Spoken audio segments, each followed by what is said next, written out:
Anda kembali bersama kami di Berita Utama.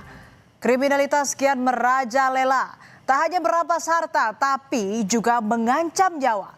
Seperti yang baru-baru ini terjadi di Kota Bambu, Palmerah, Jakarta. Tiba panas menembus kaki seorang warga saat mengejar pelaku pencurian motor. Inilah detik-detik saat pencuri motor beraksi di rumah warga di Palmerah, Jakarta Barat. Aksi pelaku terpergok oleh pemilik motor yang langsung mengejarnya. Kejadian berlangsung pukul setengah 9 pagi saat warga sudah ramai beraktivitas.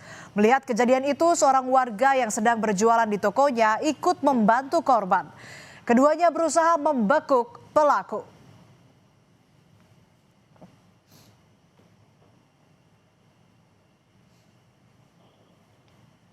Salah satu pelaku sempat berhasil diringkus oleh warga. Namun saat sedang bergelut, pelaku lainnya tiba-tiba melepas tembakan sebanyak 3 kali. Rekaman CCTV menunjukkan warga berusaha menangkap salah satu pelaku. Namun tembakan yang dilepaskan oleh pelaku lainnya mengenai kaki seorang warga bernama Mahlil. Korban terjatuh usai terkena tembakan. Suasana panik ini dimanfaatkan para pelaku untuk kabur dan meninggalkan sepeda motornya.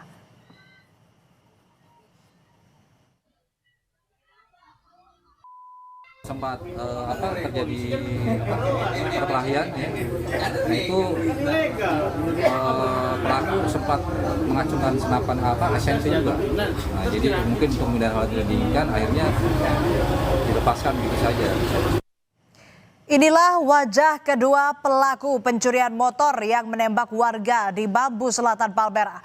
Usai aksinya viral di media sosial, kedua tersangka melarikan diri keluar kota. Polisi menangkap tersangka berinisial VV di Yogyakarta, sedangkan tersangka RC ditangkap di Cimahi, Jawa Barat. Tersangka VV berperan melakukan penembakan dengan senjata api rakitan dan RC bertugas mengambil motor korban. Polisi juga menangkap seorang penadah berinisial AA. Polisi mengungkap komplotan pencuri motor di Palmerah tergolong sangat aktif dan nekat. Dalam satu hari, komplotan ini tercatat 4 kali beraksi di wilayah Jakarta. Ketiganya dijerat pasal berlapis KUHP tentang pencurian dengan kekerasan dan tindak pidana penganiayaan berat dengan ancaman hukuman maksimal 12 tahun.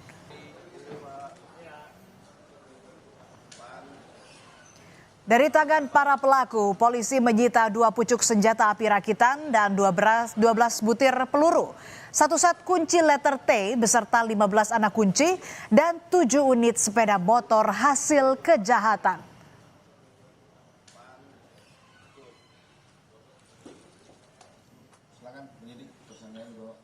Terdapat 4 laporan polisi yang menjadi dasar penanganan kami di Direktorat Reskrim Polda Metro Jaya.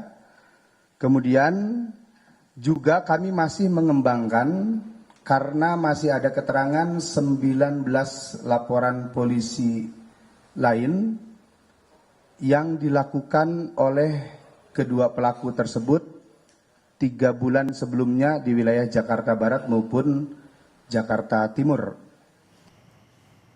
Komplotan pencuri motor di Palmerah rajin berkeliling mencari mangsa.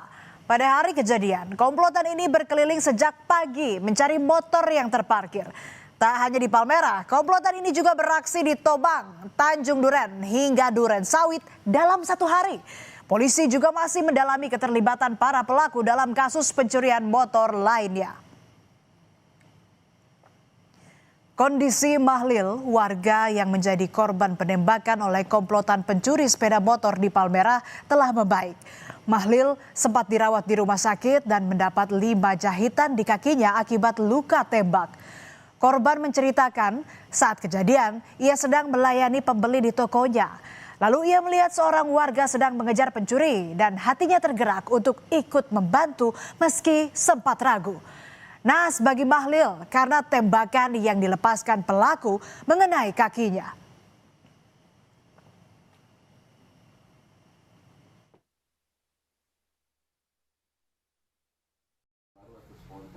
Kira saya mah biarin aja, nggak usah. Cuman kata hati saya kan, tolongin aja dah. Apalagi kejadiannya depan mata itu, otomatis langsung refleks itu badannya, langsung bawa, langsung meeting lah pelakunya. Cuman di situ saya nggak tahu bahwa pelaku bawa senjata pistol. Kalau untuk sekarang mah, alhamdulillah bisa berdiri aja udah syukur dah. Cuman masih waktu dalam pemulihan ya. Belum bisa beraktivitas atau gimana? Belum bisa beraktivitas. Kriminolog Universitas Indonesia Adrianus Meliala menilai pencuri bukan lagi mengandalkan kecepatan, tapi berbekal senjata dalam melancarkan aksi. Kewaspadaan masyarakat harus ditingkatkan, bukan hanya menjaga barang, namun juga terhadap serangan. Kejadian di Palmerah dinilai sangat mungkin terulang karena tingkat penyelesaian kejahatan pencurian masih minim.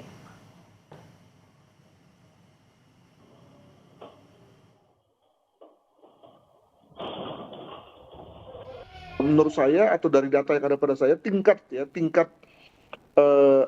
penyelesaian angka kejahatan runmore memang rendah, mungkin cuma sekitar 20%-an lah gitu ya.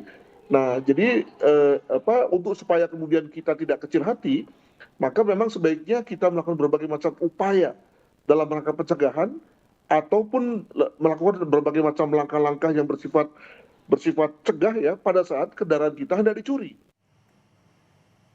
Kasus pencurian kendaraan bermotor disertai kekerasan terus menghantui masyarakat. Modus pelaku semakin nekat, sementara warga harus meningkatkan kewaspadaan. Publik berharap polisi bertindak lebih tegas dan memberi efek jera terhadap para pelaku agar kejahatan ini bisa diberantas.